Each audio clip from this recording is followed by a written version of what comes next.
All right. Welcome in, everyone. We are just getting live. Jen Psaki has taken the press briefing, the press room podium. And so we are going to get this going. Thank you guys for watching. Thank you guys for liking the stream. And welcome to my members, Tony and Mindflayer.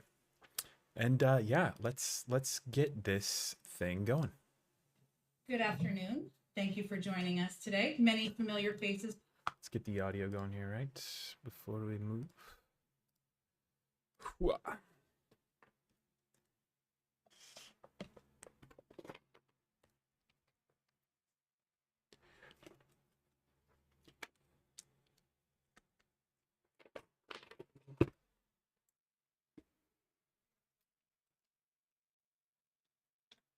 Bam.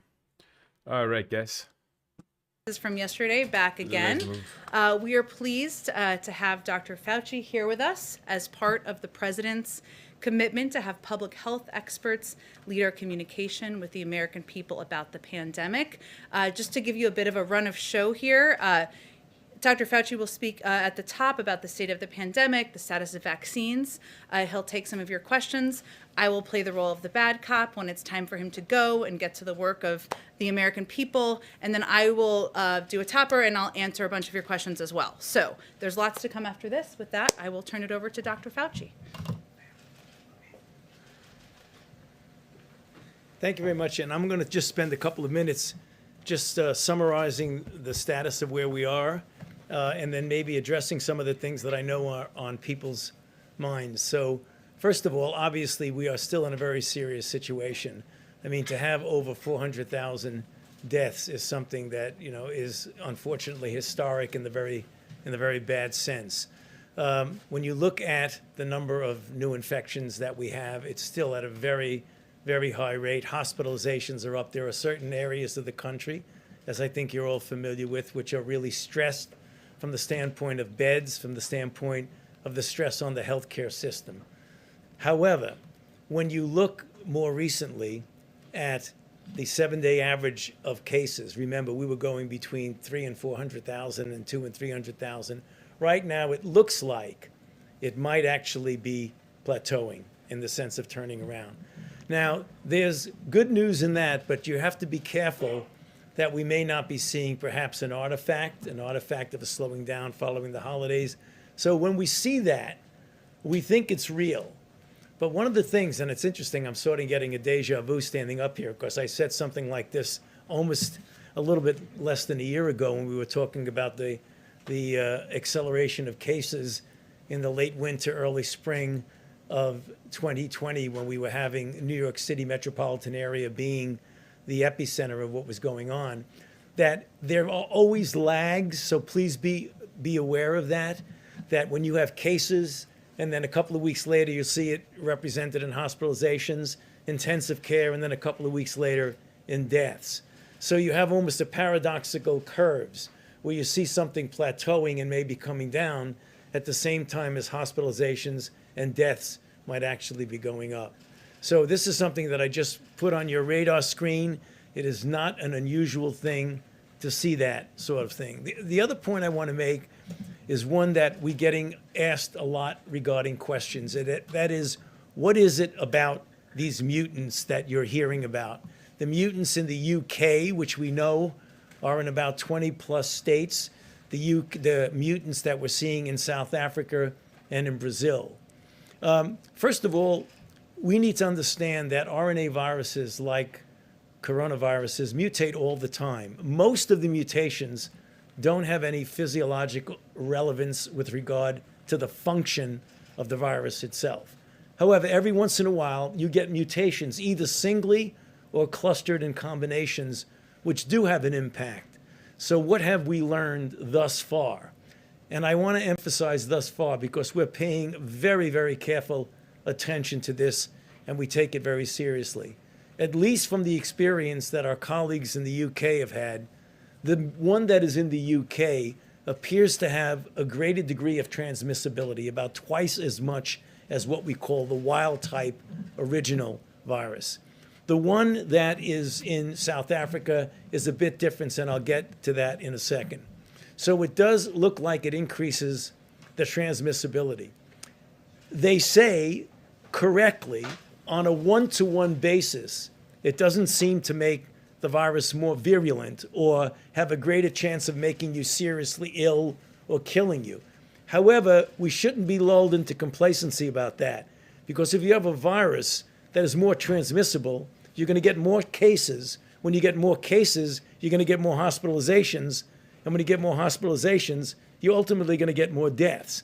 So even though the virus on a one-to-one basis isn't more serious, the phenomenon of a more transmissible virus is something that you take seriously. The next thing is, does it change enough to interfere with the efficacy of a whole group of monoclonal antibodies that many of you are aware of? The monoclonal antibodies that are being used for treatment in some cases and prevention. Since monoclonal antibodies bind to a very specific part of the virus, when there's a mutation there, it has much greater a chance of obliterating the efficacy of a monoclonal antibody. And we're seeing in the much more concerning mutations that are in South Africa and in some respects Brazil, which is similar to South Africa, that it is having an effect on the monoclonal antibodies. The real question that people are quite clearly interested in is, what is the impact on the vaccine?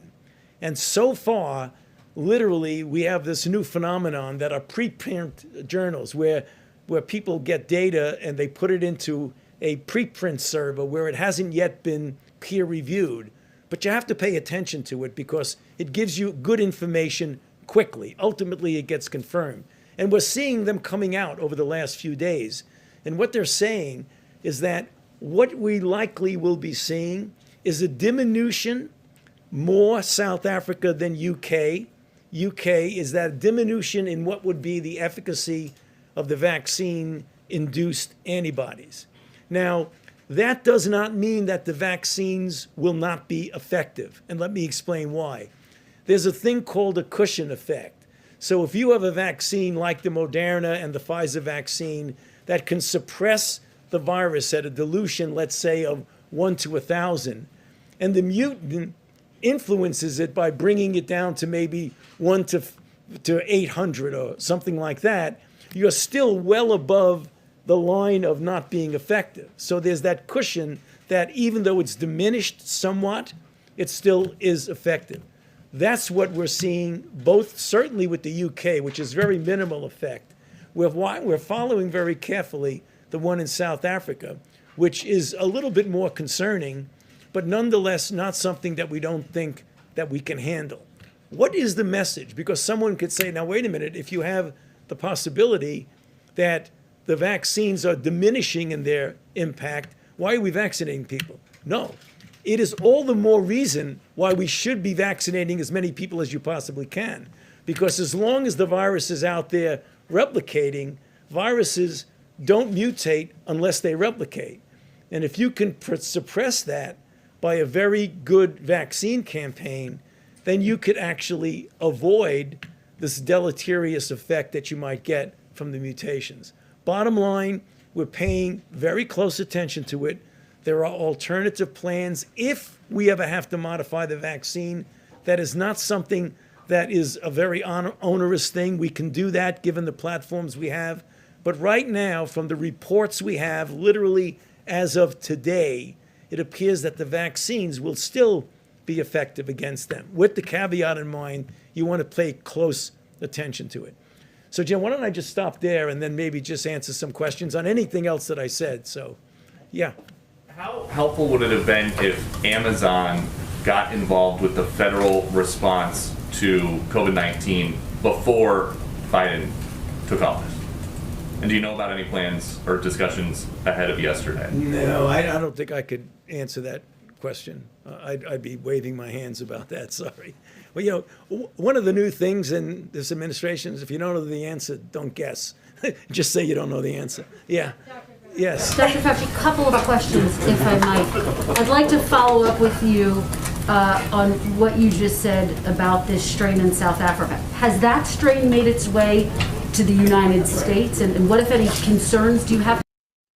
All right, so real quick, that was a cheap shot from Anthony Fauci. at the Trump administration and the people around Trump, essentially saying that, Trump would ask them a question, and then if they didn't know, well, then maybe Trump would say things like, yeah, just give me your best guess. And Fauci's like, oh my God, he's like, that's why in this administration, you don't just offer your best guess. You just say, I don't know.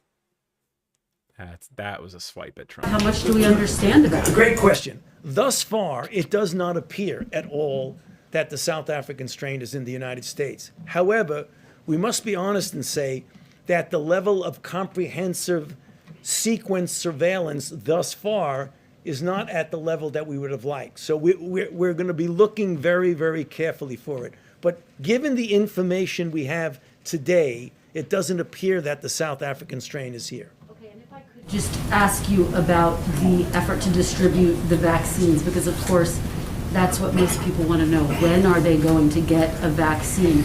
Is the Biden administration starting from scratch with the vaccine distribution effort, or are you picking up where the Trump administration left off? No, I mean, we certainly are not starting from scratch because there is activity going on in the distribution. But if you look at the plan that the president has put forth about the things that he is going to do, namely get community vaccine centers up, get pharmacies more involved, where appropriate, get the Defense Production Act involved, not only perhaps with getting more vaccine, but even the things you need to get a good vaccine program.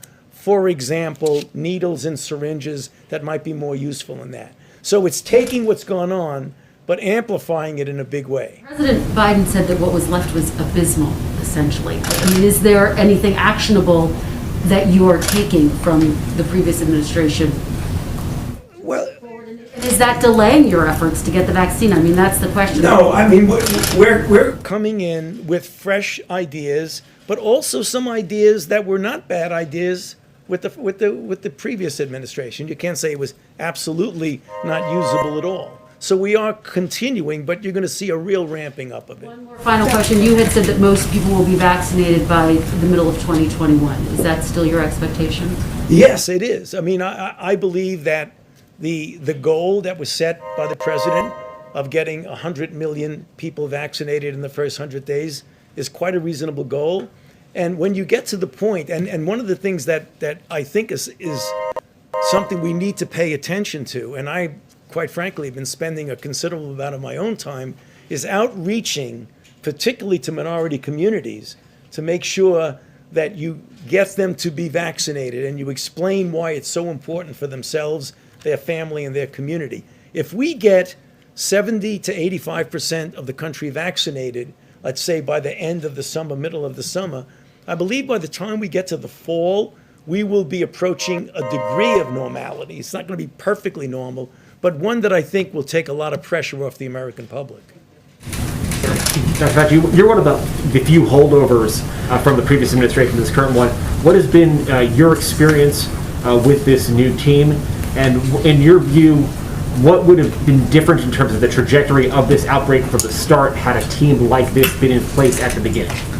Well, I can tell you my impression of what's going on right now. The team, I don't know if I can extrapolate other things, but one of the things that was very clear as recently as about 15 minutes ago when I was with the president is that one of the things that we're going to do is to be completely transparent, open, and honest. If things go wrong, not point fingers, but to correct them and to make everything we do be based on science and evidence.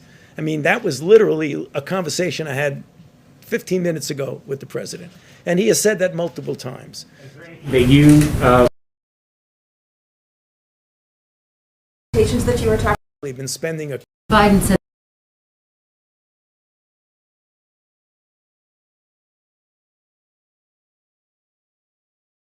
has been saying here is he's hitting Trump twice, right? So not only is he saying that people would just give their best guess when they were dealing with COVID, that not only would they give their best guess, but then they would just point fingers at each other when they were wrong. And that's like, I mean, can you imagine being in meetings like that where people are just throwing out wild guesses and then blaming everyone else? Like, oh, it's just,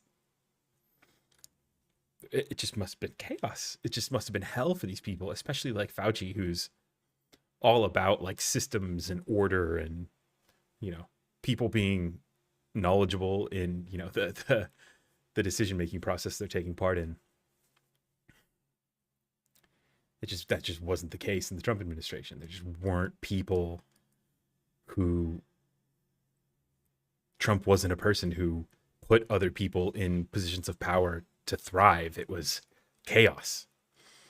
It was tell Trump what he wanted to hear, and then Trump was going to blame somebody.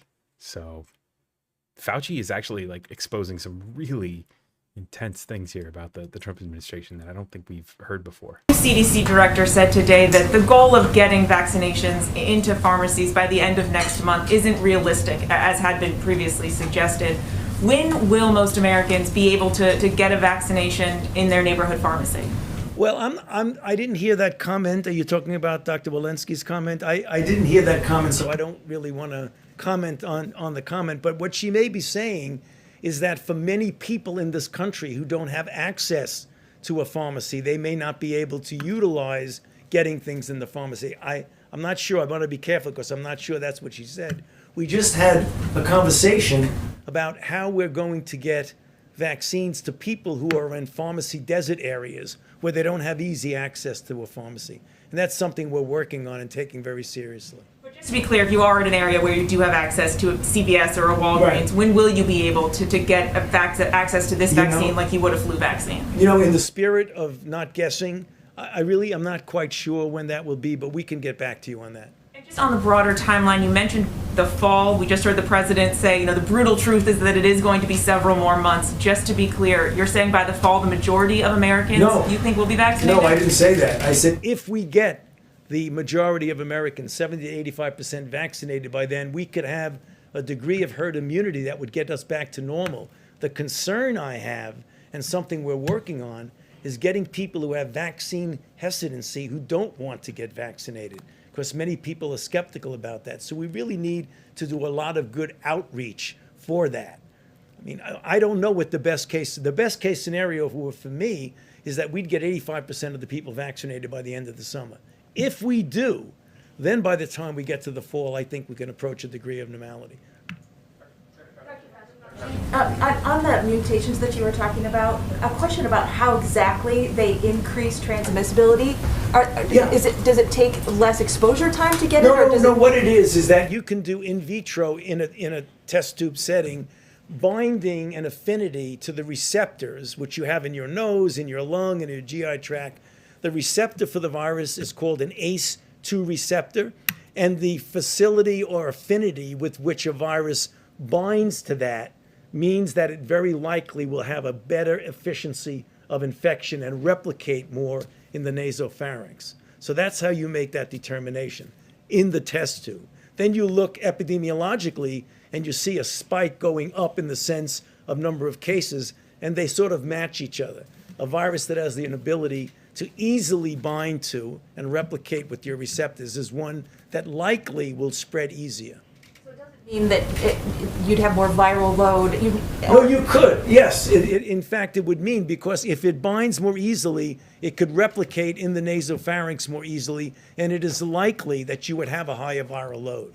Make masks less effective in that case? No, it makes it the reason why you absolutely should be wearing a mask. It doesn't necessarily make it less effective. If you properly wear a mask, then you'll be okay. On the UK strain, do you have any data on how widespread that strain is in the United States? Well, I think it's in at least 20 states that people have mentioned. Exactly. The real question that's going to be asked, is it going to become the dominant strain, or will the strains we already have prevent it from flourishing and being the more dominant strain? But it is here for sure. Yeah. Just a follow-up on vaccines. Some state and local authorities are saying that they would be able to distribute more vaccines if they had more. Is the Biden administration now trying to increase production by Moderna and Pfizer in the next 6 weeks? Yeah, as well as to utilize what we hope will be another player in the field, the J&J, Janssen, as well as other of the companies.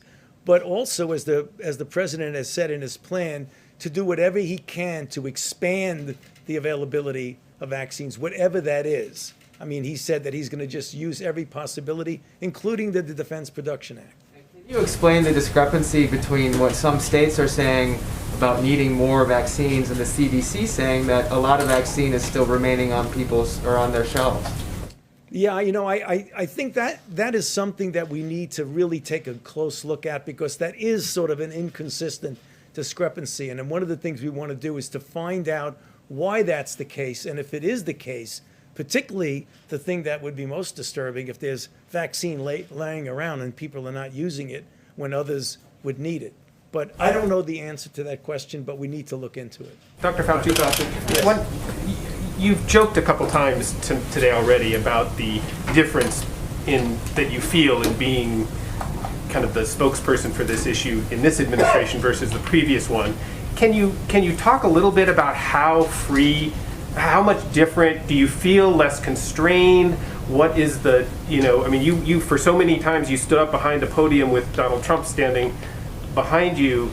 That was a different feeling, I'm sure, than it is today. Can you talk a little bit about how you feel kind of released from what you had been doing for the last year? Yeah, but you said I was joking about it. I was very serious. Released from a monster. About it. I wasn't joking. No, actually, I mean, obviously, I don't want to be going back, over history, but it was very clear that there were things that were said, be it regarding things like hydroxychloroquine and other things like that, that really was uncomfortable because they were not based on scientific fact. I can tell you, I take no pleasure at all in being in a situation of contradicting the president. So it was really something that you didn't feel that you could actually say something and there wouldn't be any repercussions about it. The idea that you can get up here and talk about what you know, what the evidence, what the science is, and know that's it. Let the science speak. It is somewhat of a liberating feeling. Basically vanished for a few months there for a while. You feel like you're back now? I think so. Well, okay. that's Mike Shear. If you don't want to take questions from him, you can. Thank you, Dr. Fauci, so much for joining us. We really appreciate it, and we'll have him back again. So Thank you. I mean, okay, that was a pretty there's a lot of news there. First, he says that if the vaccine rolls out like they intend on doing over the summer, then by August, by the winter, Fauci thinks that we could see things start to return back to normal, which is pretty big. He also hit the Trump administration a few times there, burning them on Donald Trump just forcing people to make guesses, people pointing the finger and at blame at one another. Yeah, Fauci, there was a lot of newsworthy things in there. Fauci is going to be an amazing character in history. I'm going to be the first in line to buy his book. Like, that book is going to be fascinating. Okay, so now we are moving on to Jen Psaki, the press secretary for Joe Biden. Thank you guys for watching. Thank you guys for watching and liking the video and subscribing if you're new to the channel. So let's get it going. Well, thank you, everyone. As I promised, we'll have a full briefing from here. So, as you know, just a few moments ago, the president also released a national COVID-19 strategy and signed 10 executive orders and other directives to move quickly to contain the crisis. Underpinning everything the president signed today and everything we do every day will be equity.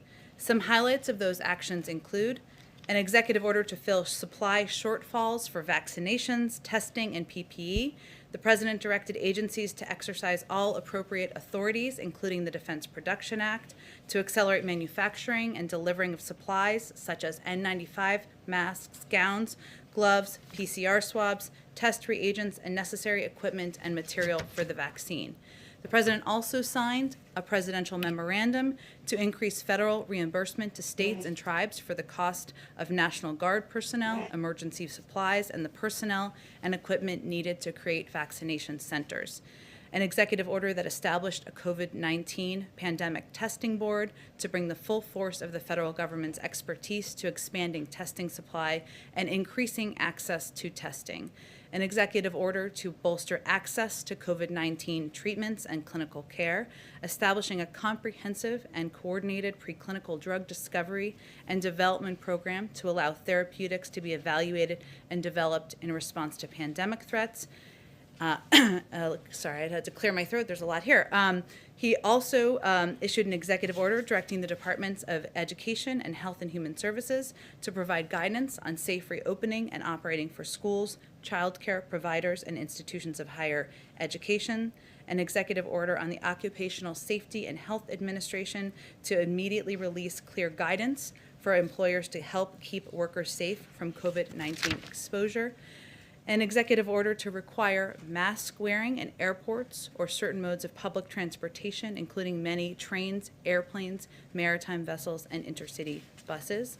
And an executive order establishing a COVID-19 health equity task force, something we had previously announced, but making it official today, to provide specific recommendations to the president for allocating resources and funding in communities with inequities in COVID-19 outcomes by race, ethnicity, geography, disability, and other considerations.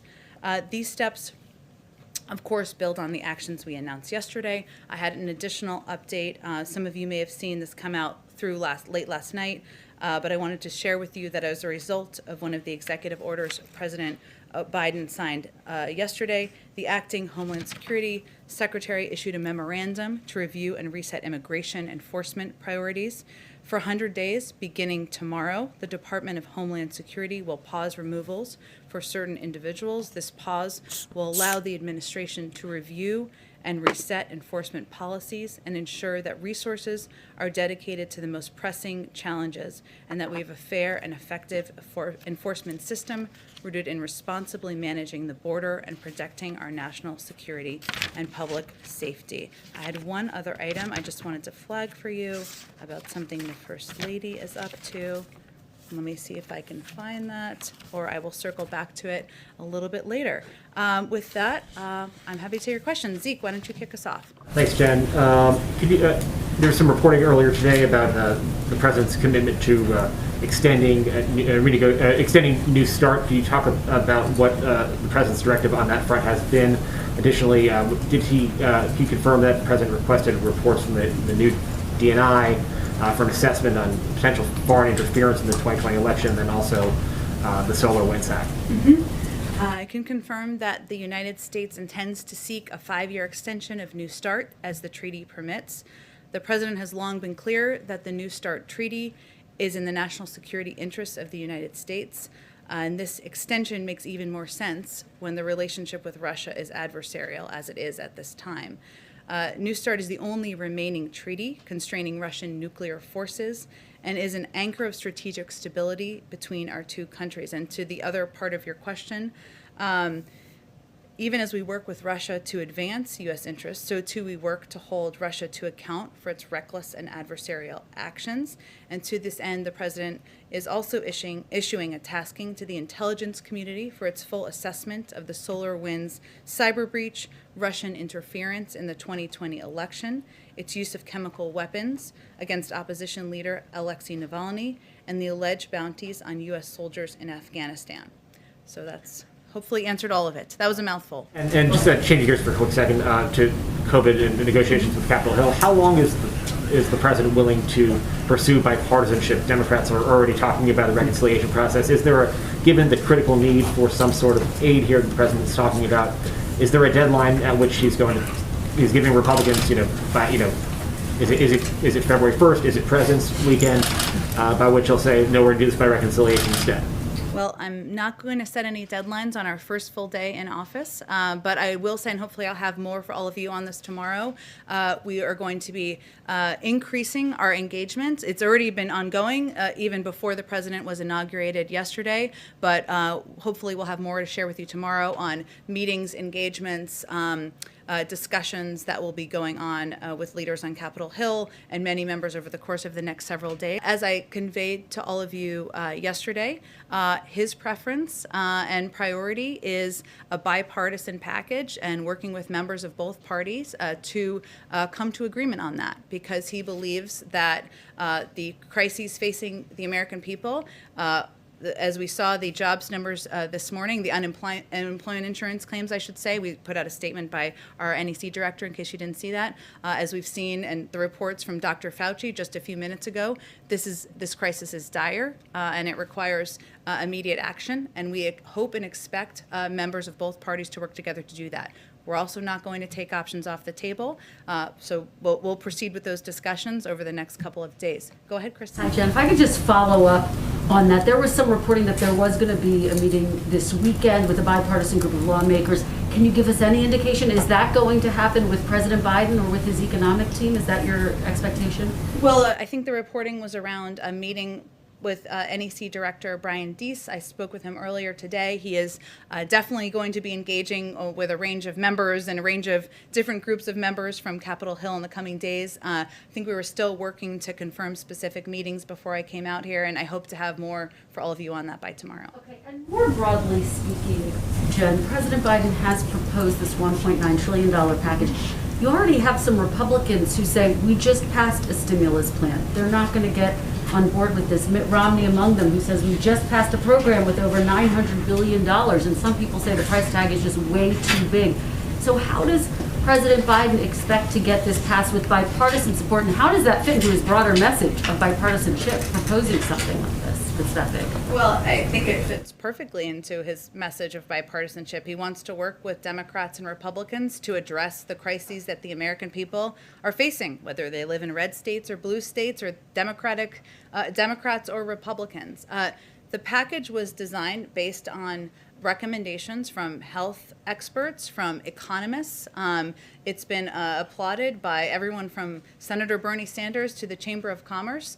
And there are specific pieces in there that are meant to serve as a bridge for the American people, including a large percentage of it that's for unemployment insurance, funding for vaccine distribution, something that is pivotal, as we've already been discussing here today, for reopening of schools. So part of the discussion we'll be having with members is what do you want to cut? And this is a plan that he feels addresses the crisis at the moment.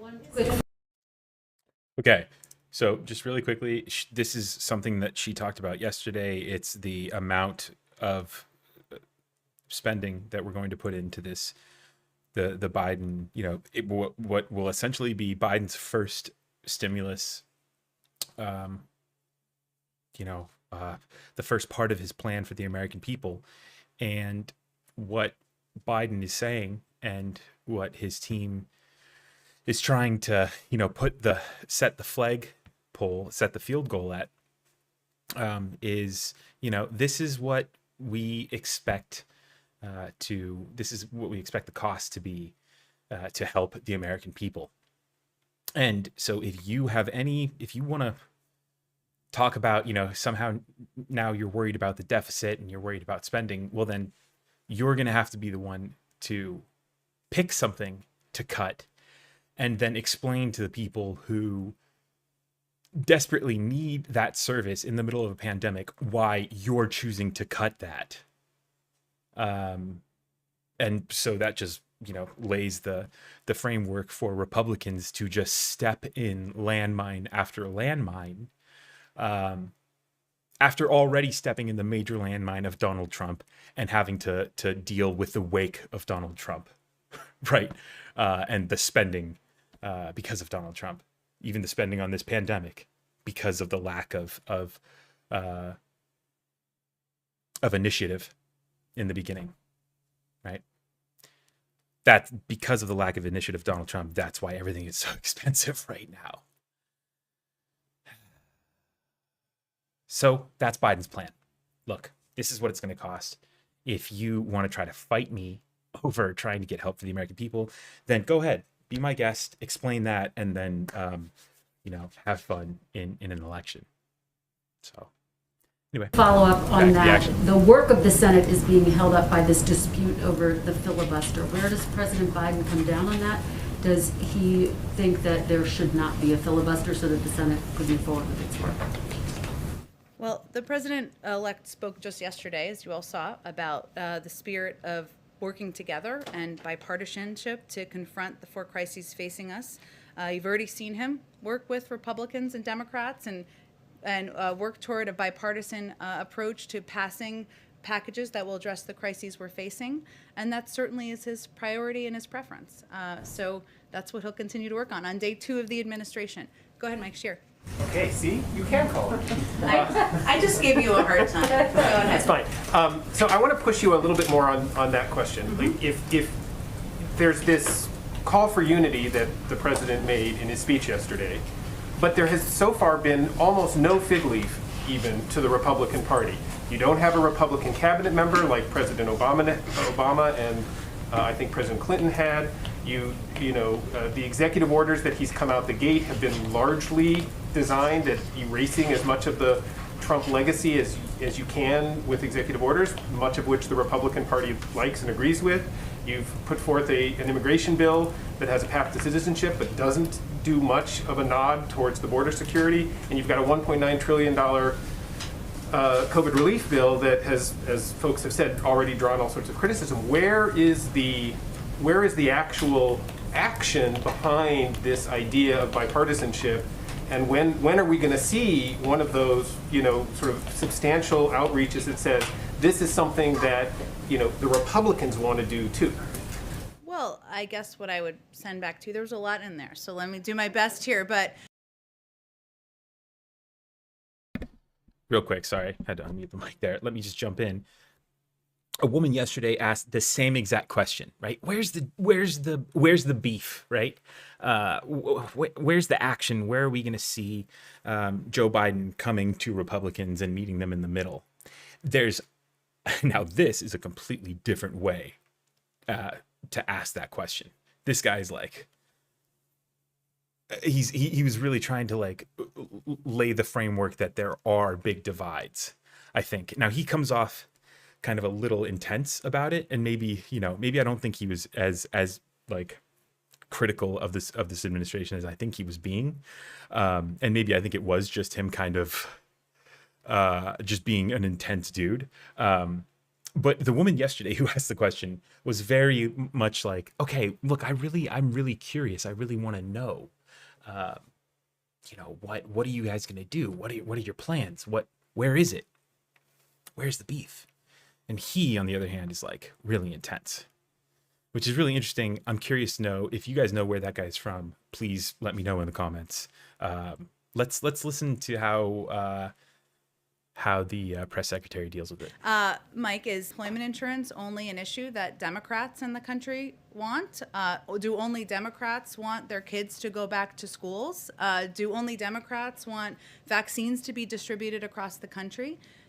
He feels that package is designed for bipartisan support. I will also say that we have also had some positive developments on our confirmations and our nominees. Last night, as you all saw, the president's nominee, now confirmed first female leader of the intelligence community, was confirmed with a vote of 84 to 10. You can check me on that, but an overwhelming vote. We've seen progress today on the nomination and hopeful confirmation of Lloyd Austin. So there is movement supported by both sides of the aisle and members of both parties. I think if you talk to Democrat or Republicans on the Hill, which I know many of you do, they will say they're not looking for something symbolic. They are looking for engagement. They're looking to have a conversation. They're looking to have a dialogue. And that's exactly what he's going to do. Go ahead, Mary. On that, has the president reached? So real quick on that point, we also have to remember that we're dealing with a Republican Party that has been obliterated by investigations, and a lot of these dudes are going to be held responsible for their actions and their words that led up to the Capitol Hill siege. So there has been some breaking news. Actually, I just got some headlines that Democrats are getting together to essentially ask for investigations into Hawley and Cruz and their role in the siege. So you have Joe Biden entering his era of power, and then you have him going, okay, look, I need to work with all these Republicans, and there are a lot of Republicans who, like, they know things, right? Like, there are some snitches out there, and there's people who are willing to work with Biden in order to maybe avoid punishment, let's say. Who knows? You know, like, it's not so much a quid pro quo. It's more of like, okay, I know I fucked up, and if I get investigated, then, like, I'm screwed. So, like, hey, Mr. Biden, I'll work with you, man.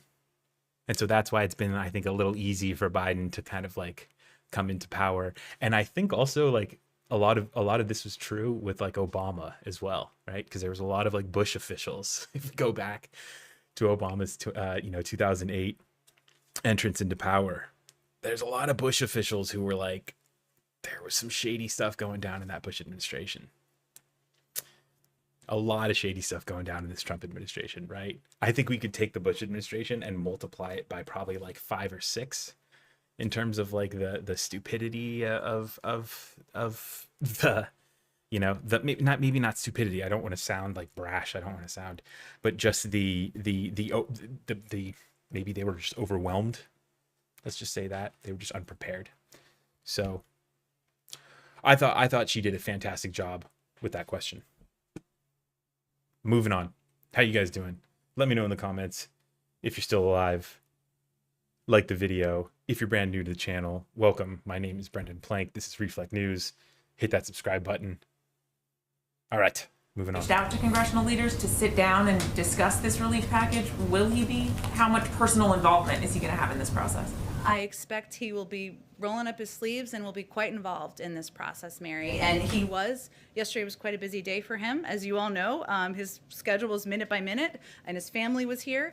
But he was involved even before yesterday, having conversations with members of both parties, picking up the phone and having those conversations.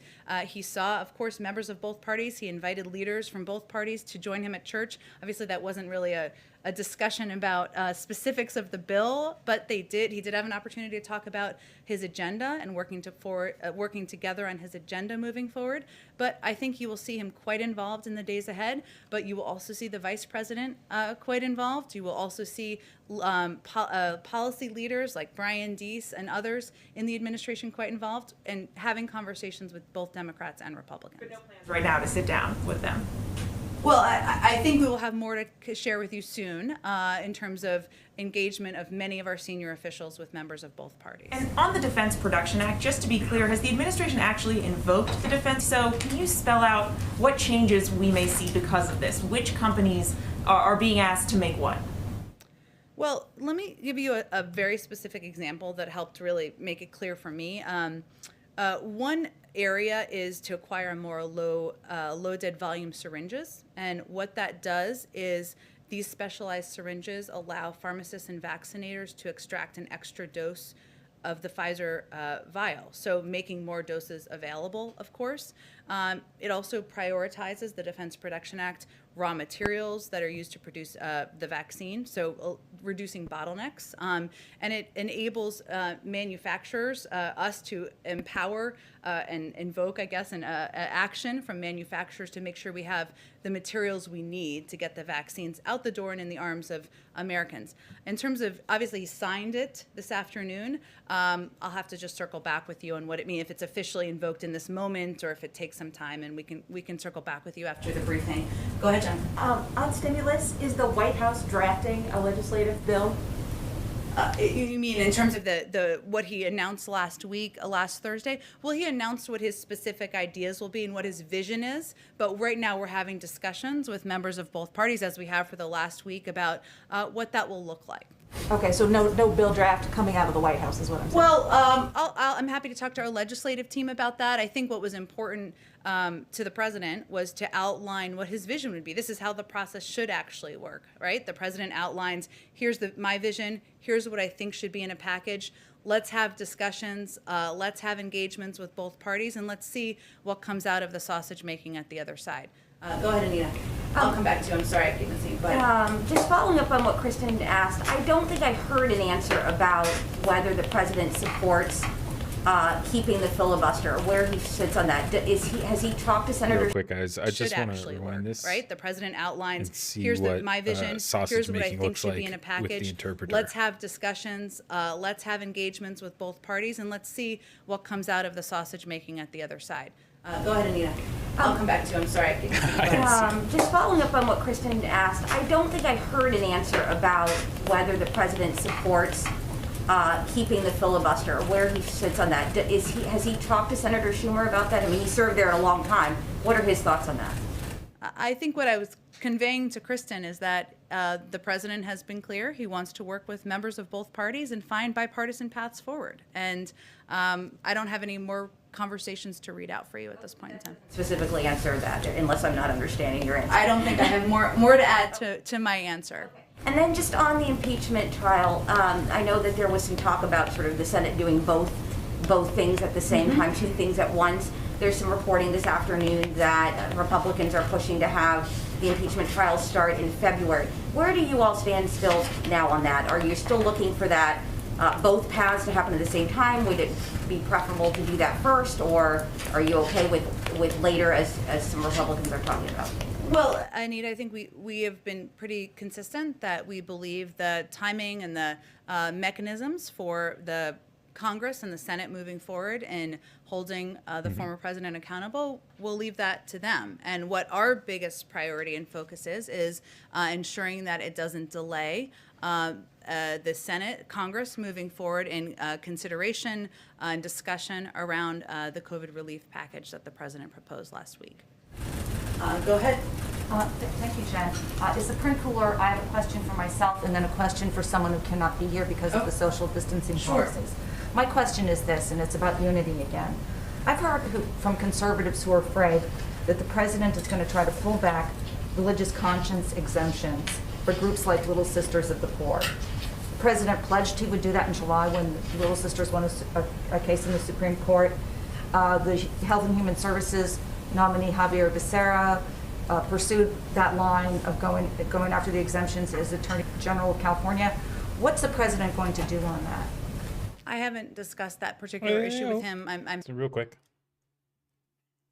So, do you remember earlier when this guy was asking really intense questions on Joe Biden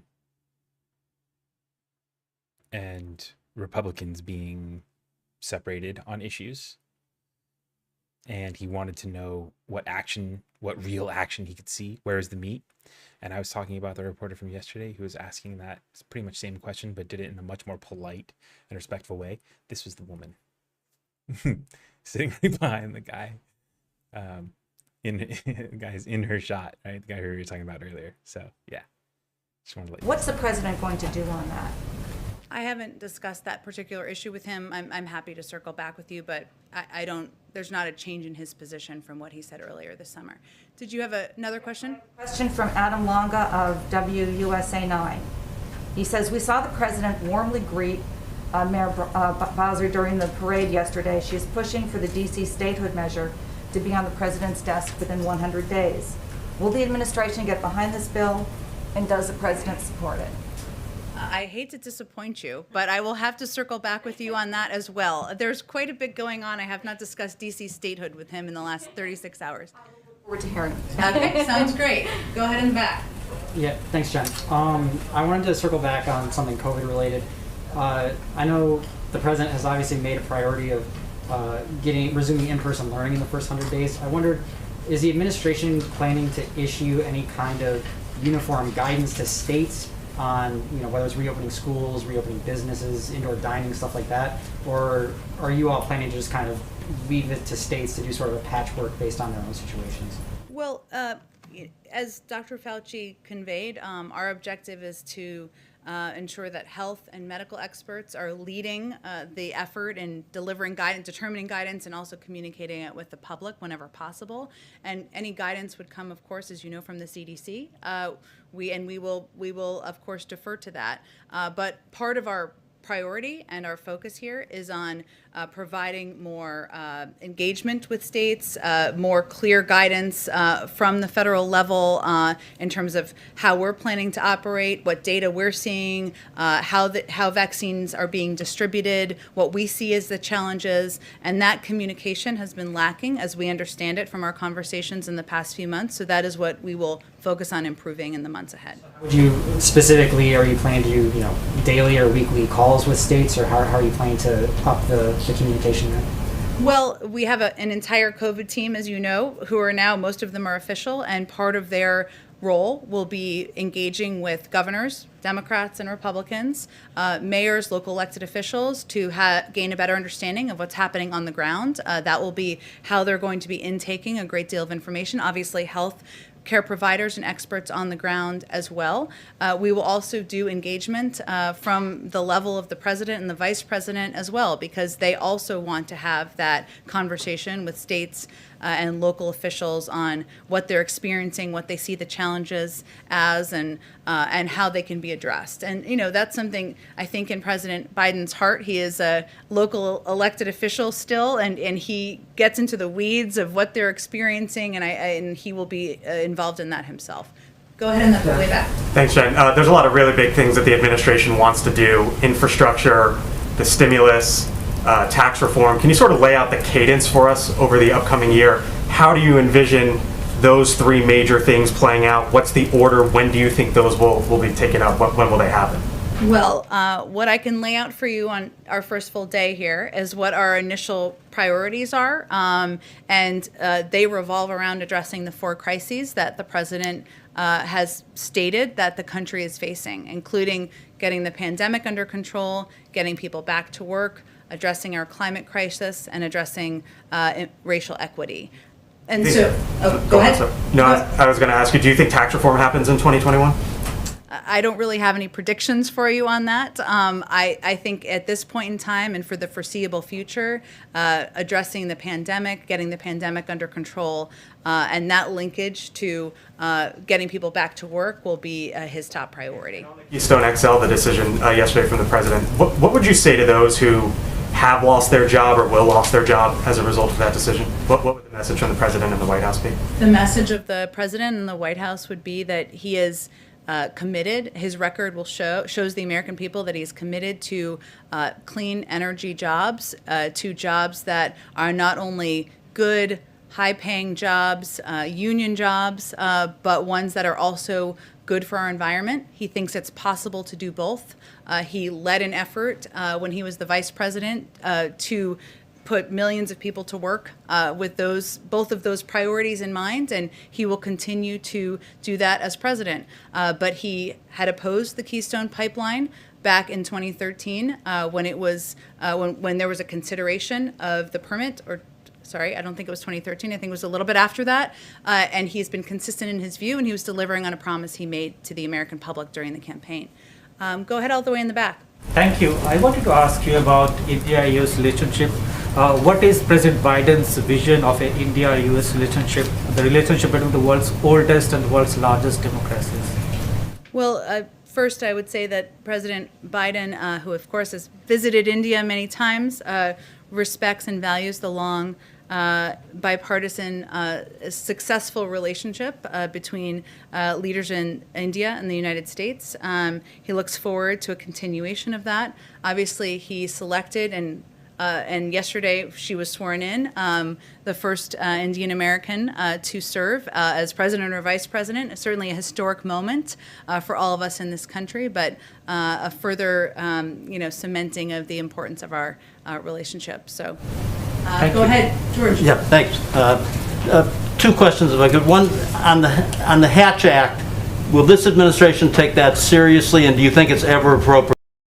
So first, if we have any viewers from overseas, okay, this guy is rocking an Ohio mask, and all I'm gonna say is that he looks exactly like someone who would wear a mask that says OHIO on it. Okay, if you're from the States, you probably know what I'm talking about. If you're not, let's just say Ohio folks are there are tree folk. Let's just say that. Like tree folk. Yeah. It's good. It's not a good thing. I mean, it's not a bad thing. It's just he looks like an OHIO. Yeah. For this White House to have a political event or political meeting?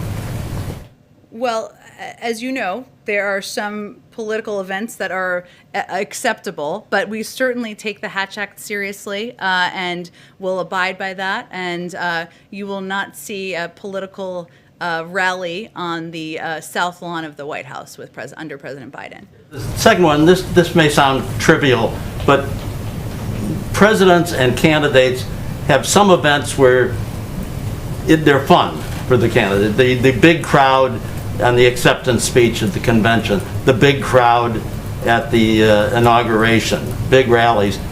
Because of COVID, this president has been denied all those. Has he ever been at all wistful about sort of missing the fun parts of being a candidate and the inauguration? Not in front of me, George. I will say that even yesterday, or of the last couple of days, he tried to find a moment of joy with his family and with his grandchildren, who bring him a great deal of joy, and a recognition of course, the great responsibility he has on his shoulders, but a moment in history that he was playing a very important part of. So I would say he's been in public office, as you all know, for decades, and he's had many joyful moments, but this moment, serving as president, coming in at a crisis where thousands of people are dying from a pandemic every day, millions of people are out of work, is not really a time for daily joy as the leader of the free world, and he's focused on doing his job to get the work done for the American people. Go ahead. Why weren't President Biden and all members of the Biden family masked at all times on federal lands last night if he signed an executive order that mandates masks on federal lands at all times? At the inaugural. Yeah. So okay, that's a good question. Yeah, straight up, Biden family, what's going on? Set a good example, right? Okay. Memorial, yes. I think, Steve, he was celebrating an evening of a historic day in our country, and certainly he signed the mask mandate because it's a way to send a message to the American public about the importance of wearing masks, how it can save tens of thousands of lives. We take a number of COVID precautions, as you know, here in terms of testing, social distancing, mask wearing ourselves, as we do every single day. But I don't know that I have more for you on it than that. But as Joe Biden often talks about, it is not just important the example of power, but the power of our example. Was that a good example for people who are watching who might not pay attention normally? Well, Steve, I think the power of his example is also the message he sends by signing 25 executive orders, including almost half of them related. No, don't run from this question. No, don't run. You gotta meet this head on. Related to COVID, the requirements that we're all under every single day here to ensure we're sending that message to the public. Yesterday was a historic moment in our history. No, you say, look, if there was a Biden family member who, like, we'll look into that and we'll talk to them. We do want to set a good example. We do want them to, if they set foot in the White House, we do want them to be wearing a mask.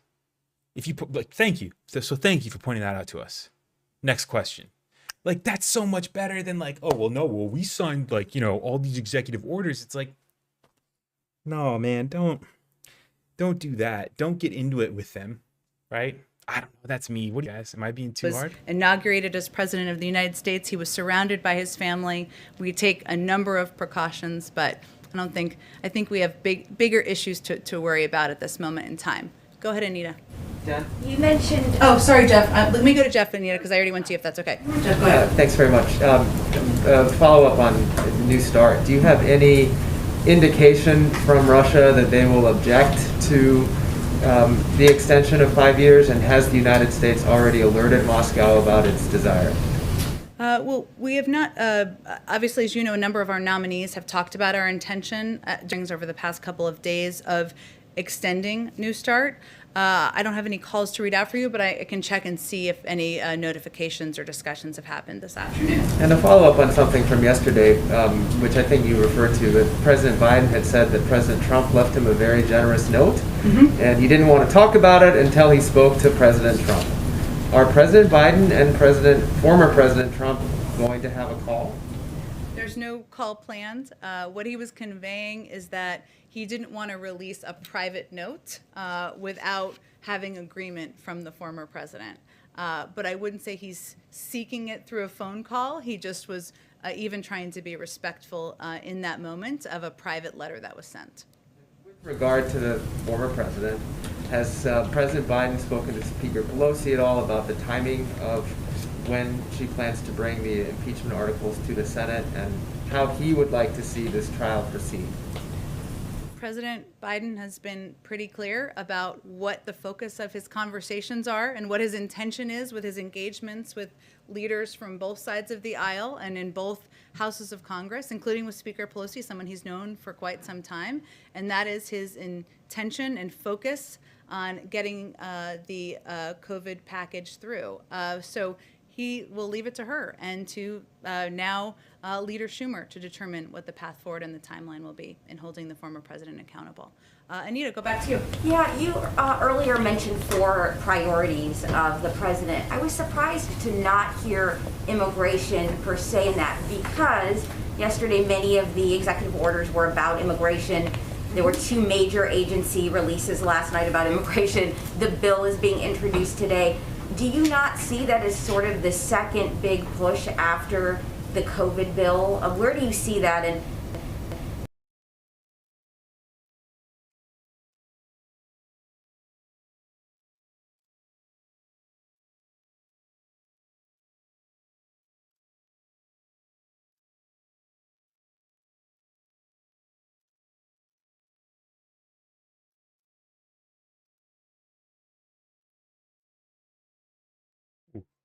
Okay, we're glitching out a little bit here. Hang in there with me.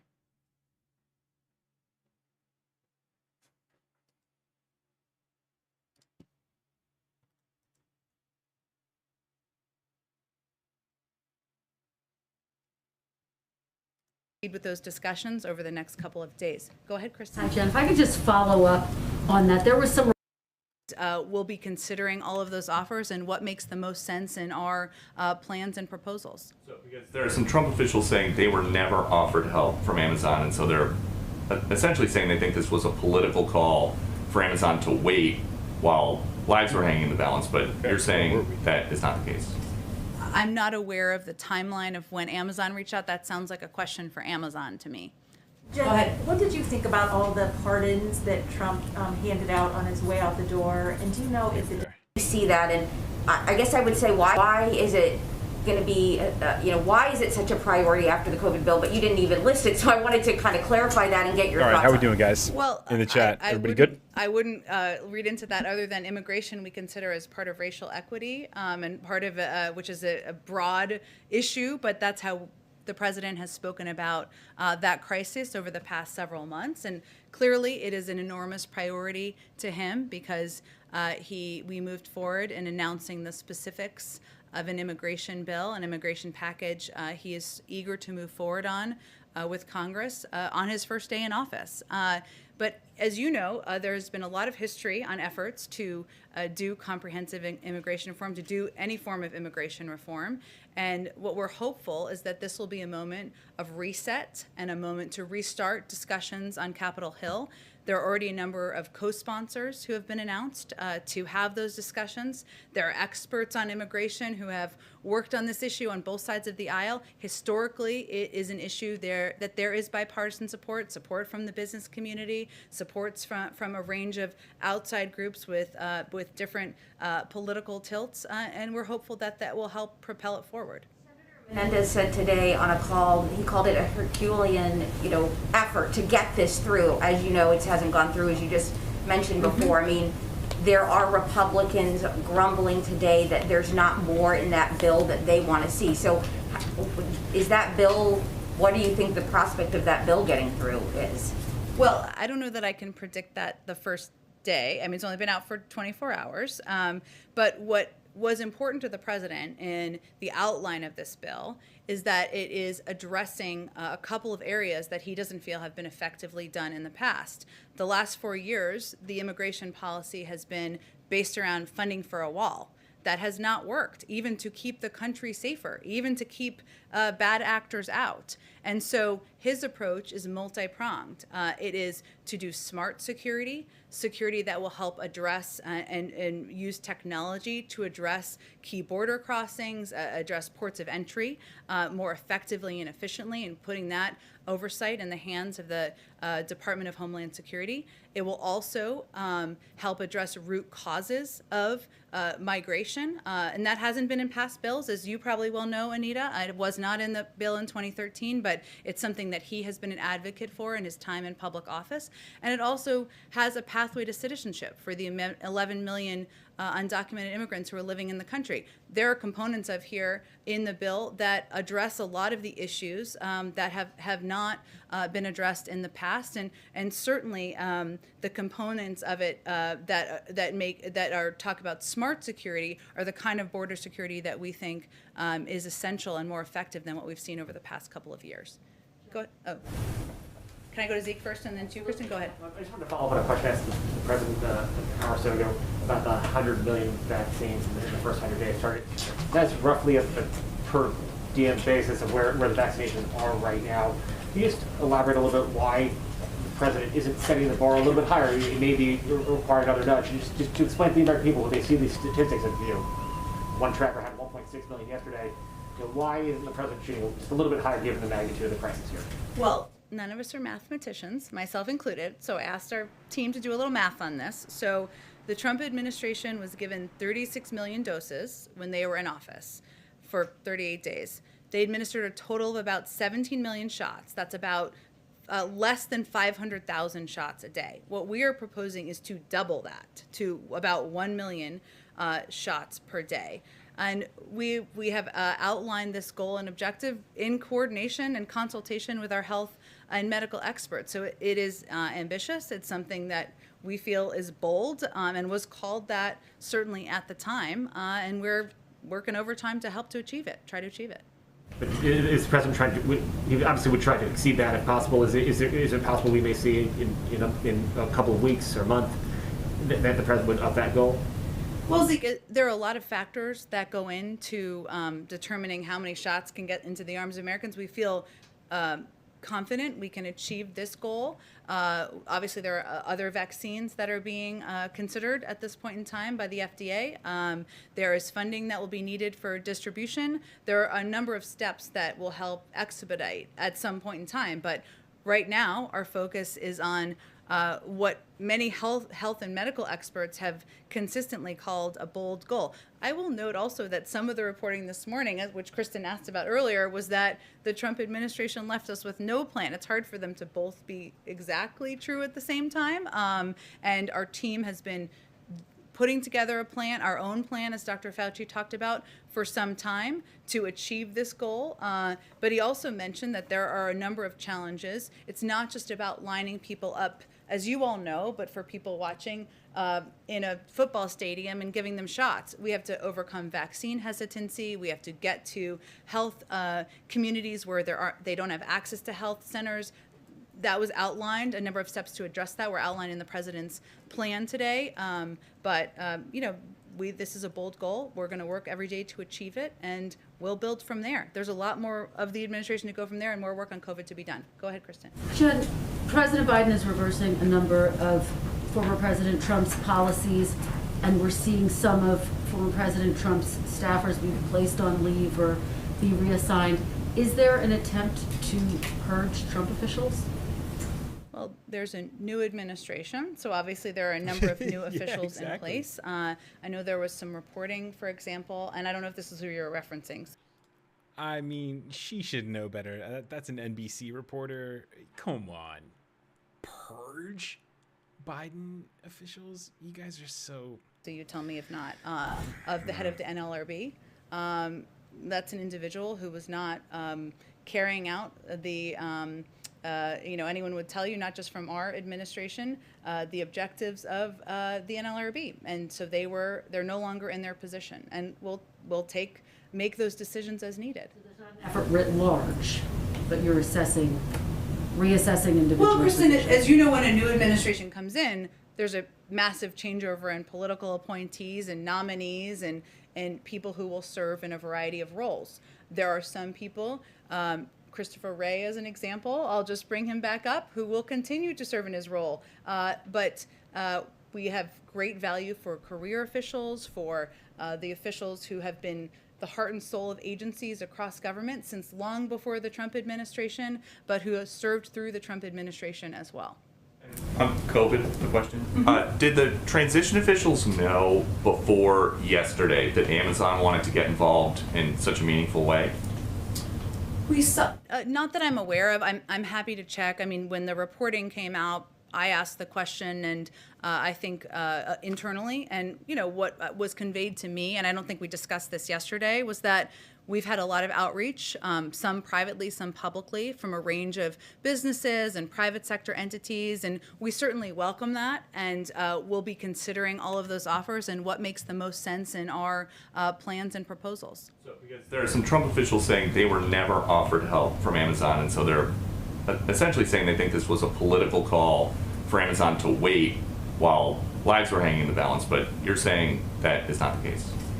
I'm not aware of the timeline of when Amazon reached out. That sounds like a question for Amazon to me.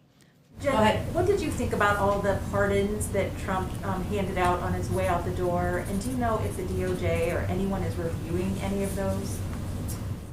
Well, as you know, we nominated an attorney general just a couple of weeks ago, Merrick Garland. We're eager to get him confirmed in the coming weeks, hopefully soon. Our view on the pardons, Jennifer, is that it's not a model for how a Biden Justice Department would work. It's not a model, I should say, for how President Biden would use his own power. He would use his own power far more judiciously. But we are looking forward, and most important for us and for him is that the Justice Department, as we look ahead, is independent, makes decisions of their own accord, including their review of any investigations or judicial steps that have been taken. Boom. Okay, so big night and day difference between Biden and Trump. Trump is like, I'm law and order, while people are protesting outside, and with Biden, you have them talking about judiciality, right? Big difference. Can I do a follow-up? Thank you. Okay, I think we're about to conclude it here, but because it's my second day, let's take 2 more questions. Go ahead in the back. Attorneys. Yes. Is the president going to listen to the pardon attorney? President Bush told President Obama that he should use the pardon power early on. But we know that the pardon power has been in disrepute in the last week because of President Trump's pardons. Is President Biden going to try to use the power quickly? Or, I mean, you said judiciously. What's his take going to be? Well, judiciously, and I'm not saying you're conveying this, but just for clarity, is not meant to convey speed. It's just meant to convey how he approaches it. As you know, he has a long history on judicial issues, having served as the chairman of the Judiciary Committee many years ago. But on day 2, I don't have any prediction for you in terms of how he would use pardon attorneys or the role, but he has great respect for and value for independence, as you know, and for the role of the judiciary and the independence of that role. Okay, last actual question. Sorry, I appreciate it, and I'm going to bounce off stuff here, conversations that may or may not have happened. Can you tell us, has President Biden spoken to the Fed chair, Jay Powell? If he hasn't, does he have any plans on speaking to him at any point in the near future? And generally speaking, how does the president view the stewardship of the Fed chair during this economic crisis?